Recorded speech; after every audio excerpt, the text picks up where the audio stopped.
Hello friends and welcome back to my channel easy learner. आज हम अपना principles of management का second chapter start करने वाले हैं, जिसका नाम है मार्केटिंग मिक्स। तो चलिए स्टार्ट करते हैं आज का चैप्टर अपना।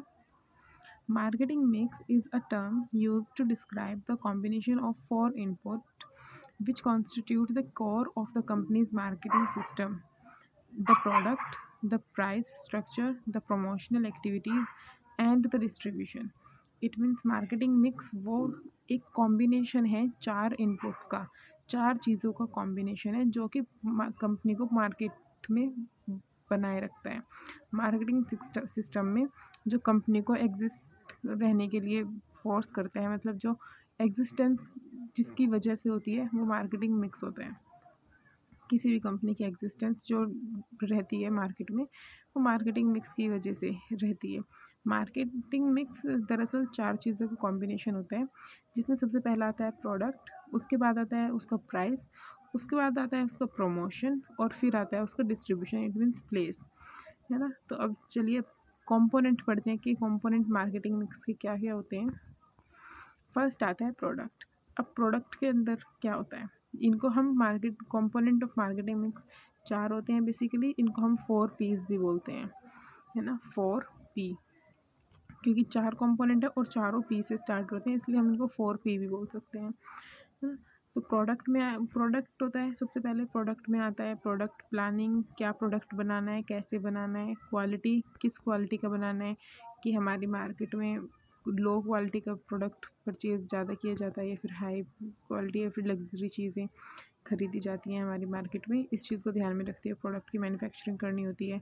ब्रांडिंग, ब्रांड कौन सा यूज़ करना है, पैकेजिंग किस तरीके से करनी है ना। आफ्टर सेल सर्विसेज कहाँ तक सीमित हैं हम, मतलब बेंगलोर में रहते हुए हम ऑस्ट्रेलिया तक तो आफ्टर सेल सर्विस नहीं कर सकते हैं, तो ये आफ्टर सेल सर्विस ही प्रोडक्ट में आती है। प्रोडक्ट लाइफ साइकिल, प्रोडक्ट की भी जैसे एक ह्यूमन लाइफ साइकिल होती है, ऐसे ही एक प्रोडक्ट की भी लाइफ साइकिल होती है। वो मैन्युफैक्चरिंग से और उसके डिस्ट्रॉय तक का कंप्लीट के बीच में जो उसकी प्रोसेस होती है उसको प्रोडक्ट लाइफ साइकिल बोलते हैं। अब सेकंड आता है प्राइस। प्राइस प्राइस में आता है प्राइसिंग ऑब्जेक्टिव्स, मतलब प्राइस किस तरीके से रख सकते हैं कि वो हमारी मार्केट में महंगा ख़रीदने वाले कस्टमर्स ज़्यादा हैं या फिर थोड़ा चीप ख़रीदने वाले कस्टमर्स ज़्यादा हैं, क्योंकि बार्गेनिंग हर कोई करता है ना। तो अब कोस्ट देखते हैं कि कोस्ट, हम मैन्युफैक्चरिंग के दौरान हम अपने प्रोडक्ट में कितना पैसा ज़्यादा इन्वेस्ट कर सकते हैं, मतलब कितना कॉस्ट लगा के अपना प्रोडक्ट तैयार कर सकते हैं। अलाउंसेस, मतलब जो जो प्रोडक्ट को तैयार करता है उसकी सैलरी के साथ में जो एक्स्ट्रा बेनिफिट्स दिए जाते हैं, कस्टमर को हम डिस्काउंट कितना दे सकते हैं। कुछ लोग डिस्काउंट देते हैं 20%, 30% का, है ना, या फिर 50% एक्स्ट्रा उसके अंदर क्वांटिटी डाल के दे सकते हैं। और कुछ क्रेडिट टर्म्स की हमने प्राइस तो रख दिया है, कुछ उधार का भी सिस्टम रहता है प्राइस में। उसके बाद थर्ड आता है प्लेस का, है ना, कि पहले प्रोडक्ट बन जाएगा फिर उसका प्राइस तैयार हो जाएगा, उसके बाद आता है प्लेस का, कि या तो हमको उसको स्टोर करके रखना होता है, स्टोरेज एंड वेयर हाउसिंग, या तो हमको उसको स्टोर करके रखना होता है ना। और सबसे पहले हमें डिस्ट्रीब्यूशन चैनल भी संभाल के रखना होता है अपना, कि सोच के रखना होता है कि हम how to distribute our product in the market, हमको अपना मार्केट में प्रोडक्ट कैसे डिस्ट्रीब्यूट करना है, तो ये भी। और इन्वेंट्री, मतलब स्टार्टिंग अप कैसे करनी है, बेचना स्टार्ट कैसे करना है, उसको मैनेजमेंट कैसे करना है, और जो बचा हुआ सामान है उसको स्टोरेज करके रखना होता है, स्टोर करके रखना होता है। फोर्थ P आता है हमारा प्रमोशन। अब प्रमोशन भी 2-3 टाइप से मतलब बहुत से टाइप से हो सकता है।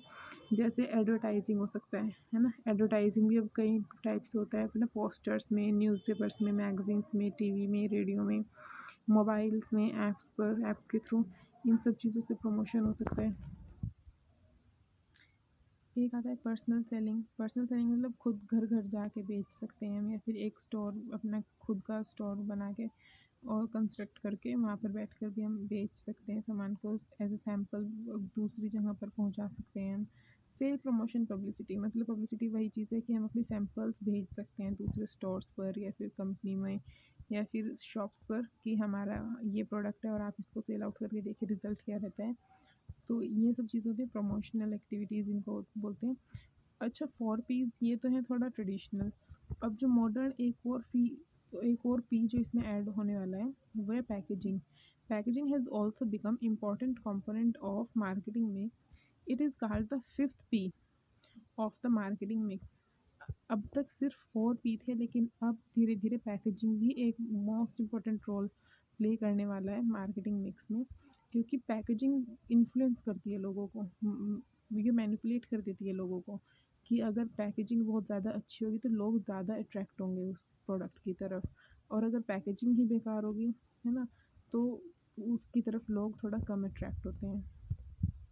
तो अब हम पढ़ते हैं फैक्टर्स अफेक्टिंग मार्केटिंग मिक्स। अब मार्केटिंग मिक्स में कौन कौन से फैक्टर्स हैं जो अफेक्ट करते हैं।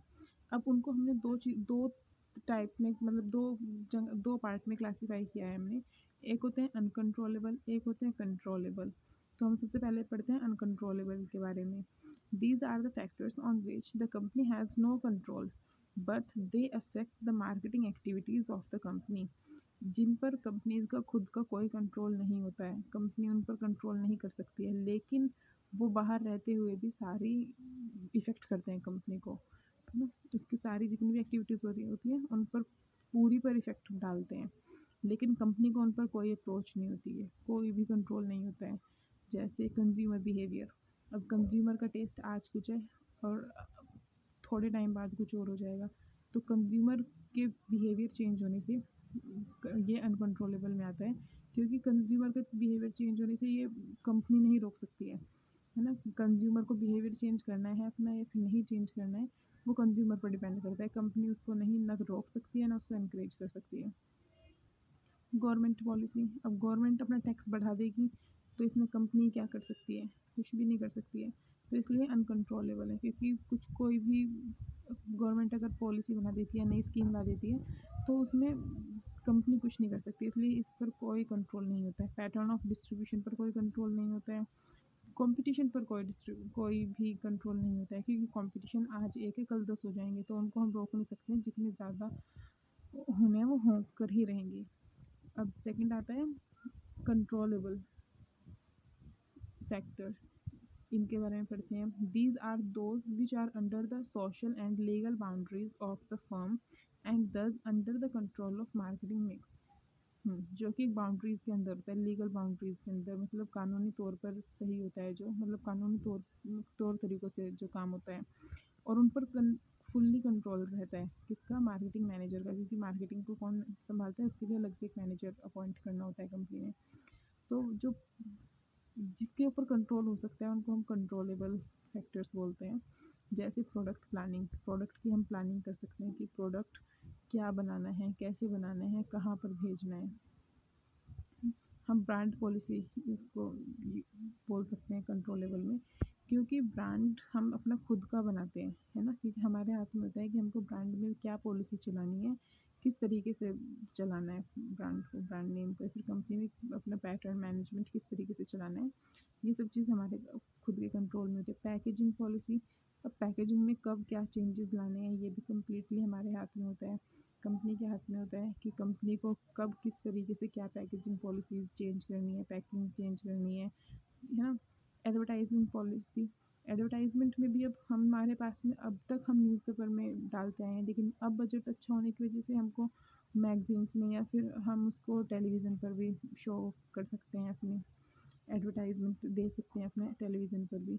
तो एडवर्टाइजमेंट पॉलिसी भी कम्प्लीटली कंपनी के हाथ में होती है कि कंपनी जब चाहे जब उसको चेंज कर सकती है, जब चाहे किसी भी तरीके से अपना पब्लिश कर सकती है।